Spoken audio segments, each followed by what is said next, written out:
وصحتك قبل سقمك وغناك قبل فقرك وفراغك قبل شغلك وحياتك قبل موتك أو كما قال النبي عليه الصلاة والسلام. وقال تعالى في شان حبيبه ومحبوبه مخبرا وآمرا: إن الله وملائكته يصلون على النبي يا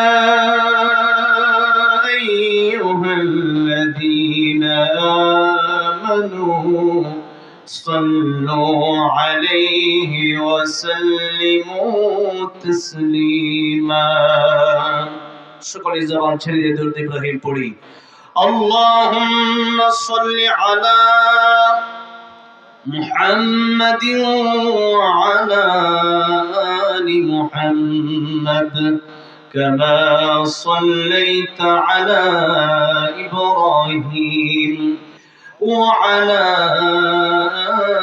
آل إبراهيم إنك حميد مجيد.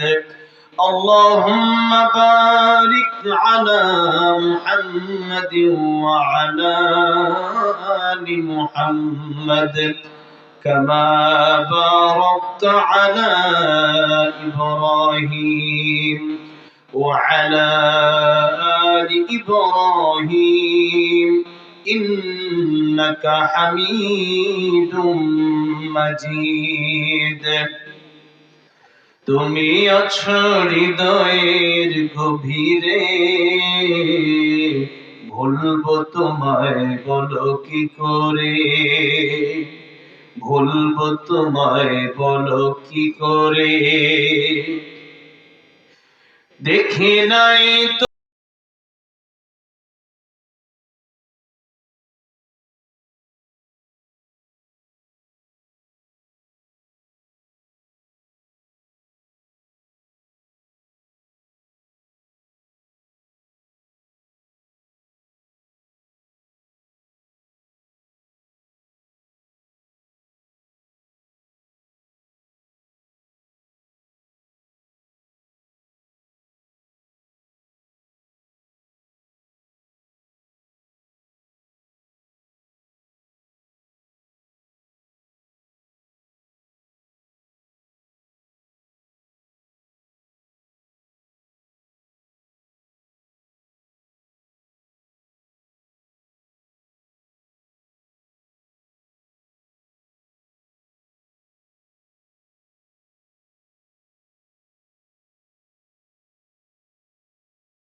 যতবার তোমারে খুঁজেছি, কোরআনের পথ তত বুঝেছি, নিজেকে চিনেছি। হে রাসূল নবীজি তোমার পাঠানো ঠিকানা পড়ে, তুমি আছো হৃদয়ের গভীরে, ভুলবো তোমায় বলো কি করে, ভুলবো তোমায় বলো কি করে। গাজীপুর জেলার অন্তর্গত কালিয়াকৈর রতনপুর মাজুখান গ্যাসের গোডাউনের পাশে মাজুখান দক্ষিণ পাড়া রিয়াজুল জান্নাত জামে মসজিদের নতুন মসজিদের উদ্যোগে দ্বিতীয় বার্ষিক ওয়াজ ও দোয়া মাহফিলের সম্মানিত শ্রদ্ধাভাজন সভাপতি জনাব অ্যাডভোকেট কামরুজ্জামান কামরুল সাহেব, দোয়া পরিচালনা যিনি রয়েছেন কালিয়াকৈর উপজেলা উলামা পরিষদের সম্মানিত সভাপতি সাহেব মুফতি এমদাদুল হক হাফিজাহুল্লাহ। আমার আগে কথা বলেছেন মুফতি মোহাম্মদ উসমান গনি হাফিজাহুল্লাহ ও অন্যান্য উলামায়ে কেরামগণ। আজকের প্রধান অতিথি আলহাজ নুরুল ইসলাম শিকদার সাহেব, বিশেষ অতিথিবৃন্দ, মুআজ্জাজ মুকাররম উলামায়ে কেরাম, তালিবুল ইলম ভাইরা, প্রাণপ্রিয় যুবক ভাইরা, আল্লাহর প্যারা মুরব্বী বাবাজিরা, পর্দার অন্তরালে বসে আছেন শ্রদ্ধার সম্মানিত মা ও বোনেরা, আল্লাহ সুবহান মহিয়ান গরিয়ান রব্বুল ইজ্জত ওয়াল জালালের আলিশান দরবারে হৃদয়ের গভীর থেকে শুকর আদায় করছি যে মহান রব্বুল ইজ্জত ওয়াল জালাল আমাদেরকে আশরাফুল মাখলুকাত বানিয়েছেন, শ্রেষ্ঠ নবী শ্রেষ্ঠ উম্মত বানিয়েছেন, কোরআন দিয়েছেন, এই পর্যন্ত হায়াত আল্লাহ আমাদেরকে দিয়েছেন, এই মাহফিলে আসার বসার তৌফিক দিয়েছেন। অনেক মানুষ যার যতটুকু হায়াত আছে এখানে তার চেয়েও হায়াত কম, যেমন 50 বছর অনেক লোক আছেন, 40 বছর অনেক লোক মারা গেছে, যাদের বয়স 30 বছর 20 বছর বয়স অনেক লোক মারা গেছে।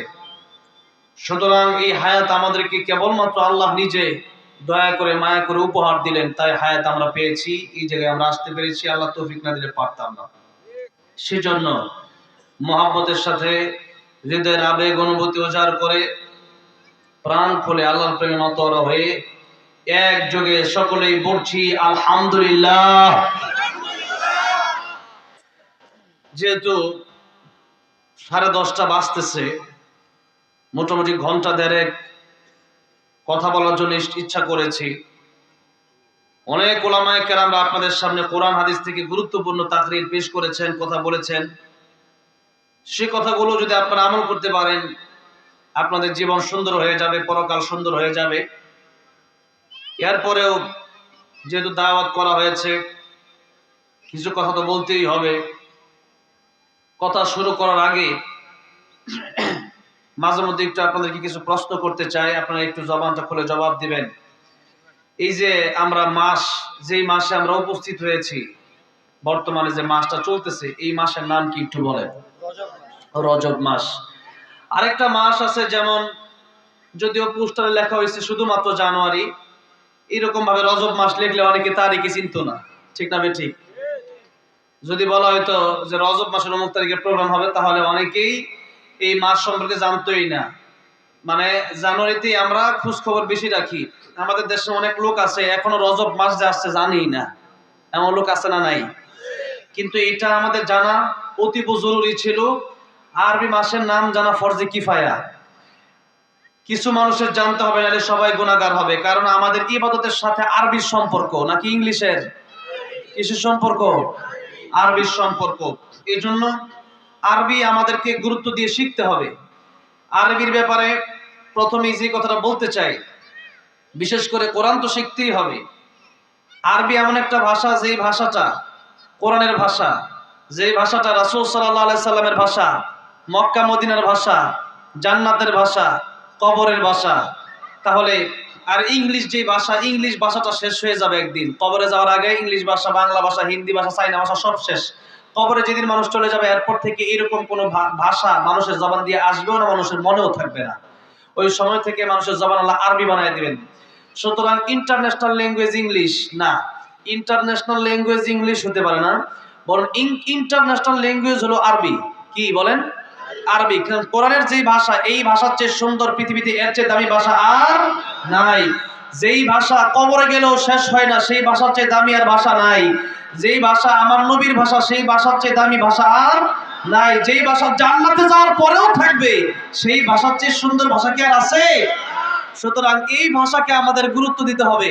তাই প্রথমে যে মেসেজ আপনাদেরকে দিতে চাই, ওটা হচ্ছে যে আমরা আজকে ইংলিশ নিয়ে অনেক লাফালাফি করেন, তাতে কোনো সমস্যা। আপনি ডক্টর, ইঞ্জিনিয়ার, ব্যারিস্টার হতে পারেন, হন না তো করি নেই, হন।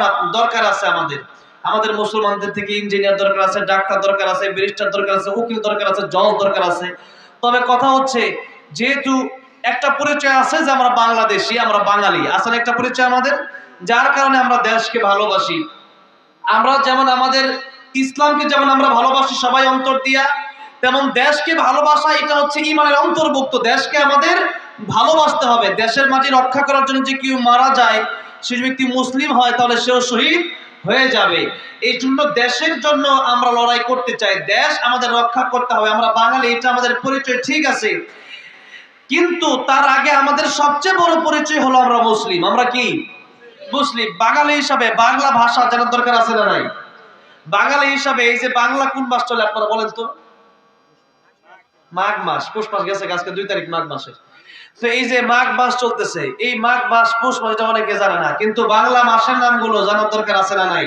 যেহেতু আমরা বাঙালি সেই হিসাবে বাংলা মাসের নামগুলো জানার দরকার। তবে একটু আমরা যেহেতু রজব মাস সম্পর্কে কথা আমাকে বলতে হবে, এই রজব মাস চলে আসলে রজব মাস নিয়ে একটু কথা বলি কি জন্য, শাবান মাস চলে আসলে শাবান মাস নিয়ে কথা কি জন্য বলি, রমজান মাস আসলে রমজান নিয়ে কথা কি জন্য বলি, কারণ রাসূলুল্লাহ সাল্লাল্লাহু আলাইহি সাল্লামের অভ্যাস ছিল যখন যেই মাস চলে আসতো, যেই মাসের আগমন হতো, ওই মাস নিয়ে রাসূলুল্লাহ সাল্লাল্লাহু আলাইহি সাল্লাম কথা বলতেন, মৌসুম ভিত্তিক আলোচনা করতেন। তাই আজকে আমরা রজব মাস সম্পর্কে প্রাথমিকভাবে কিছু আলোচনা শুনবো, এরপরে আমরা কোরআন শরীফের সূরা আহজাব থেকে 41 নম্বর আয়াত থেকে সংক্ষিপ্ত তাফসীর করার চেষ্টা করব বলি ইনশাআল্লাহ। তাহলে রাসূল করিম সাল্লাল্লাহু আলাইহি সাল্লাম মৌসুম ভিত্তিক আলোচনা করতেন, মাস ভিত্তিক আলোচনা করতেন। তাই আমরাও প্রাথমিকভাবে, যেহেতু এই রজব মাস অনেক গুরুত্বপূর্ণ একটা মাস, এই মাসকে আল্লাহ সম্মান দিয়েছেন, তাই এই মাসের ব্যাপারে আমরা একটু আগে জানবো, এরপরে ইনশাআল্লাহ আমরা সামনের দিকে আগে বাড়বো।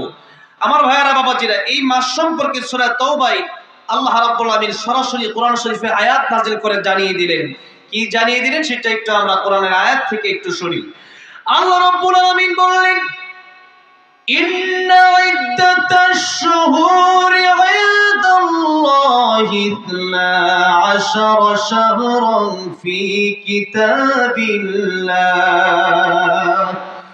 يوم خلق السماوات والأرض منها 4 حرم ذلك الدين القيم فلا تظلموا فيهن أنفسكم الله رب العالمين বলছেন, যেদিন আমি আল্লাহ আকাশ জমিন সৃষ্টি করেছি সেদিন থেকে আমি আল্লাহর গণনায় 12টা মাস রয়েছে।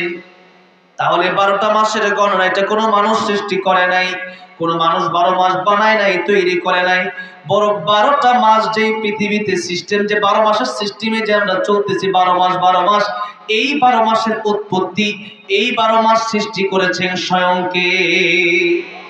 আল্লাহ নিজে। তাই আল্লাহ বলছেন, ইতনা আশারা শাহরান ফি কিতাবিল্লাহ, আল্লাহর গণনায় এই 12টা মাস আছে। আল্লাহ বলেন এই 12 মাস, এটা কিন্তু জানুয়ারি ফেব্রুয়ারি না, এটা কিন্তু পৌষ মাঘ না, এটাই হলো রজব, শাবান, রমজান, শাওয়াল, জিলকদ, জিলহজ, মুহররম, এই মাসগুলোর কথাই আল্লাহ বললেন।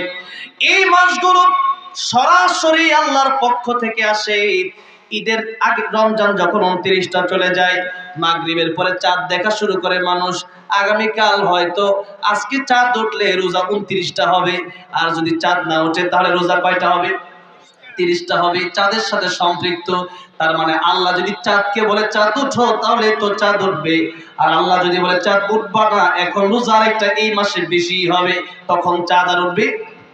তার মানে আল্লাহ যে ইসলাম আশার শাহরান বললেন, 12 মাসের কথা বললেন, এই 12 মাসের কথা মানে হচ্ছে আরবি মাস, এই রজব, শাবান, রমজান মাস, এই আরবি মাস আমাদের জানা থাকতে হবে, কারণ আরবি মাসের সাথে আমাদের ইবাদতের সম্পর্ক। যেমন রমজান মাসের রোজা, এটা যদি আপনি করেন রজব মাসে রেখে দিলাম হবে। রমজান মাসে রোজা, কেউ যদি ওই সময় একটা রোজা না রেখে বলে বাকি 11 মাস রোজা রাখবো, একটা রোজা যদি ওই রমজানের ভিতরে যদি আপনি না রাখেন, বাকি 11 মাস রোজা রাখলেও ওই রমজান মাসে একটা রোজা রাখার সমপরিমাণ সওয়াব হবে না। এই জন্য মাসের বড় গুরুত্ব। মাস অনুযায়ী অনেক ইবাদত আছে, যেরকম আমি হজে যাওয়ার নিয়ত করেছি, এখন যদি রজবে আমি হজে চলে যাই, হজ হবে না, উমরা হবে।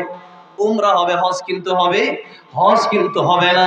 কিন্তু হজে যেতে টাকা লাগে 5 লাখ, 6 লাখ, 10 লাখ, আর উমরা করতে টাকা লাগে 1 লাখ, 1.5 লাখ টাকা। কিন্তু এত সহজে কিন্তু উমরা করা যায় না, হজের সময় সিরিয়াল পাওয়াটাই বড় কঠিন হয়ে যায়। তাহলে নির্দিষ্ট সময়ের আল্লাহ পাক বড় গুরুত্ব দিলেন। শুধু মাস নয়, শুধু সপ্তাহ নয়, শুধু বছর নয়, প্রত্যেকটা শুধু দিন নয়, প্রত্যেকটা মিনিটের গুরুত্ব, প্রত্যেকটা সেকেন্ডের গুরুত্ব আল্লাহ দিয়েছেন। এমনকি নামাজের ব্যাপারে আল্লাহ বলেছেন তোমরা নির্দিষ্ট সময়ে নামাজ পড়ো। আল্লাহ বলেছেন ইন্নাস সালাতা কানাত আলাল মুমিনিনা কিতাবাম মাওকুতা। আল্লাহ বলছেন নামাজ যখন তোমরা পড়বা তোমরা নির্দিষ্ট সময়ে নামাজ পড়বা। ফজরটা জোহরের সময় পড়লে হবে?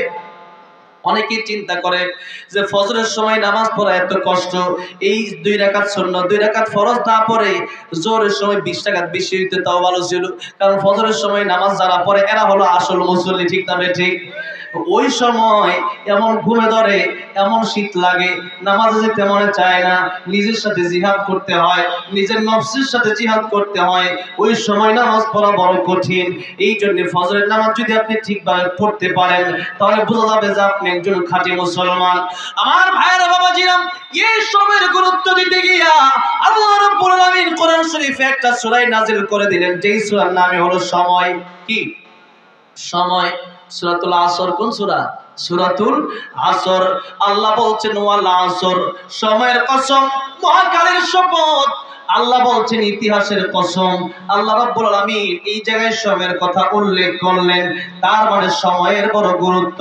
সময় যে সময় চলে যায় এই সময় আর ফিরে আসবে না। এই দিন নয়, আরো দিন আছে, এই দিন নিয়ে যাবে পরকালের কাছে। এই জন্য নবী বলেছিলেন কাইসু মান দানা নাফসাহু আমিলা লিমা বাদাল মাউত। ও আমার উম্মতেরা, প্রকৃত জ্ঞানী ওই ব্যক্তিরা যেই ব্যক্তিরা নিজের চিন্তা করে বেশি আর পরকালের জন্য আমল বানায় নেয়, পরকালের জন্য সামানা তৈরি করে নেয়। আমার ভাইয়েরা বাবাজিরা, এই জন্য পরকালের চিন্তা আমাদের করা লাগবে। এই সময়ের ব্যাপারে আল্লাহর নবী বলেছেন দুনিয়া মাজরাতুল আখিরাহ, এই দুনিয়া তোমাদের কর্মক্ষেত, কাজের জায়গা। ধান খেতে যখন মানুষ ধান লাগায় তখন এই ধান যখন লাগায় 3 মাস কষ্ট করে, বাকি 9 মাস ঘরে বসে বসে খায়। নবী বলেন উম্মতেরা রে, আর দুনিয়া মাজরাতুল আখিরাহ, এই দুনিয়া তোমার কর্মক্ষেত, কাজের জায়গা, চাকরির জায়গা, ডিউটির জায়গা। এখানে তোমরা ডিউটি করবা, ডিউটি যদি সঠিকভাবে আদায় করতে পারো ওই কবর থেকে শুরু হবে অনন্তকালের জন্য সেই ফল তোমরা পাবা। জিন্দেগিতে তোমাদের কোনো কষ্ট করা লাগবে না, অনন্তকালের জান্নাত আল্লাহ রাব্বুল আলামিন তোমাদেরকে দিয়ে দিবে। সুতরাং নবী বলছেন দুনিয়াতে তোমার কাজের জায়গা, কাজ করো, কাজ করো, পরকালের জন্য কাজ করো, পরকালের জন্য পাথেয় জোগাও, পরকালের জন্য সামান জোগাও। আল্লাহ রাব্বুল আলামিন বলছেন ওয়াল আসর, সময়ের কসম, সময়ের কসম। আল্লাহ পাকে বোঝালেন সময় বড় মূল্যবান, সময় হেলায় খেলায় নষ্ট করা যাবে না। ইবনে কাইয়িম রাহিমাহুল্লাহ বলছেন যে সময় তোমার চলে গেল ওইটা হলো স্বপ্নের মতো, আর যে সময় তোমার সামনে আসতেছে ওই সময়টা তোমার আকাঙ্ক্ষা। নবী বলেন বনি আদম যারা রয়েছে, বনি আদম এদের জীবনে শুধু আকাঙ্ক্ষা, আকাঙ্ক্ষা, এত আকাঙ্ক্ষা। তাদের একটা হইলে আরেকটা লাগে, 50,000 হইলে 1 লাখ লাগে, 1 লাখ হইলে 10 লাখ লাগে, 10 লাখ হইলে 1 কোটি লাগে। একটা টিনের বাড়ি হইলে এরপরে তার একটা বিল্ডিং বাড়ি লাগে, একতলা বিল্ডিং বাড়ি হইলে 5 তলা লাগে, 5 তলা এই দেশে হলে এরপরে ঢাকায় একটা লাগে, গুলশানে, গুলশানে একটা হইলে এরপরে একটা লাগে মালয়েশিয়া, আমেরিকাতেও লাগে। ঠিক বলেছি? অনেক এমপি মন্ত্রীরা জনগণের টাকা খেয়ে গত 16 বছর বাইরে বাড়ি বানাইছে, কি বানাইছে না? চিন্তা করে নাই পরকালে, চিন্তা করেছে শুধু ইহকালের। এই কয়েকদিনের চিন্তা করে আমেরিকাতে বাড়ি বানাইছে, কানাডায় বাড়ি বানাইছে, লন্ডন বাড়ি বানাইছে। আমার ভাইয়েরা, আমার বাবা জিরা, নবী বলছেন বনি আদমের আকাঙ্ক্ষা কবে শেষ হবে শোনো। বনি আদমকে যদি একটা মাঠ ভরে সোনা দেওয়া হয় সে চিন্তা করবে একটা মাঠ ভর্তি আমার সোনা আছে, আল্লাহ গো আরেকটা মাঠ যদি আমার সোনা হয়ে যেত তাহলে আমার বড় ভালো লাগতো। এই চিন্তা তারা করে। এরকম করে 2টা মাঠ যদি তাদেরকে সোনায় ভর্তি করে দেওয়া হয়, 2টা মাঠ সোনা হবে, 3তৃতীয় মাঠ সোনার জন্য তারা পাগল পারা হয়ে যাবে। একটা দুনিয়া তাদেরকে যদি দিয়ে দেওয়া হয় আরেকটা দুনিয়ার জন্য পাগল হয়ে যাবে। দেখেন না, একটা দেশের প্রেসিডেন্ট, আমেরিকার প্রেসিডেন্ট, আমেরিকা শুধু তারা হয় না, আমাদের বাংলাদেশের ভিতরে আমেরিকার ক্ষমতা চালাতে চায়, ঠিক না ঠিক?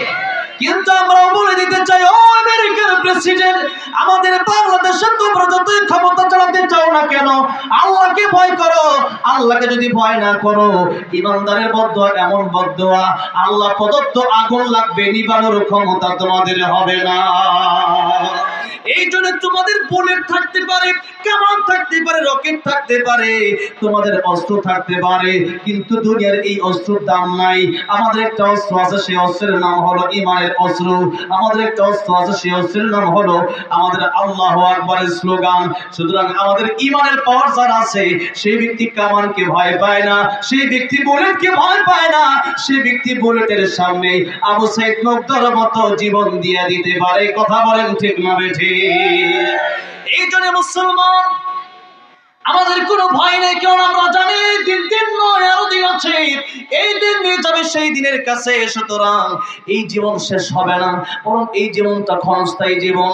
এই দুনিয়া থেকে আমরা যখন চলে যাব, চলে যাওয়ার সাথে সাথে ইমানদার যদি হয়ে যায়, নবী বলেন আল মাউতু তুহফাতুল মুমিন, মুমিনের জন্য মওতটা হচ্ছে হাদিয়া। কিসের ভয়? ভয় কোনো নয় আমাদের, কারণ আমরা ভয় করি একজনকে, তিনি হলেন আমার আল্লাহ। আল্লাহ ছাড়া কাউকে ভয় করি না, কারণ আমরা বিশ্বাস করি ওই কবরে যাওয়ার পরে আরেকটা জগৎ শুরু হয়ে যাবে। নবী বলেছিলেন কবর রাউযাতুম মির রিয়াজিল জান্নাহ আও হুফরাতুম মিন হুফারিন নার। ও দুনিয়ার মানুষেরা, কবরটা কারোর জন্য জান্নাতের বাগান হয়ে যাবে, আর কারোর জন্য জাহান্নামের গর্ত হয়ে যাবে। সুতরাং আল্লাহকে কেবলমাত্র ভয় করে যদি মরতে পারি, দুনিয়ার তাগুতকে যদি বর্জন করতে পারি, তাহলে ওই কবরটা জান্নাতের বিছানা হয়ে যাবে, জান্নাতের মেহমান হয়ে যাব। সুতরাং আমাদের কোনো টেনশন নাই, বরং যারা এই চিন্তা করে যে কবরে যাওয়ার পরে আর কিছু মনে হয় নাই, ওই মৃত্যুর পরে মনে হয় শেষ হয়ে যাব, অথবা খারাপ কাজ তো করছি, জাহান্নামী তো হয়ে গেছি, আর একটু জাহান্নামী হয়েই যাই, এরকম চিন্তা যাদের, এরাই কেবলমাত্র দুনিয়ার জন্য পাগল, এরাই কেবলমাত্র আল্লাহ বিমুখ হয়ে যায়, এরাই কেবলমাত্র চিন্তা করে এই দুনিয়াতে কিভাবে খাও দাও ফুর্তি করো, দুনিয়াটা মস্ত বড়। এই জন্য মুমিনের চিন্তায় চাও হতে পারে না, বরং মুমিনের চিন্তা প্রথম হবে আখিরাত। আখিরাত যদি আপনি চান, আপনি যদি আল্লাহরে চান, আল্লাহুল মাওলা ফালাহুল কুল, আমার আল্লাহর প্রেমে পাগল হন, তাম দুনিয়া আল্লাহ রাব্বুল আলামিন আপনার পায়ে ঢেলে দিলে জুড়ে বলা যাবে না আল্লাহু আকবার। এই জন্য কার প্রেমে পাগল হতে হবে? কার প্রেমে? আল্লাহর প্রেমে পাগল হতে হবে। আল্লাহর প্রেমে পাগল হয়ে যান, আল্লাহর ইবাদত করেন, আল্লাহ কেমনে দুনিয়া ফ্রি দিয়ে দিবে কল্পনাও করতে পারবেন না। এই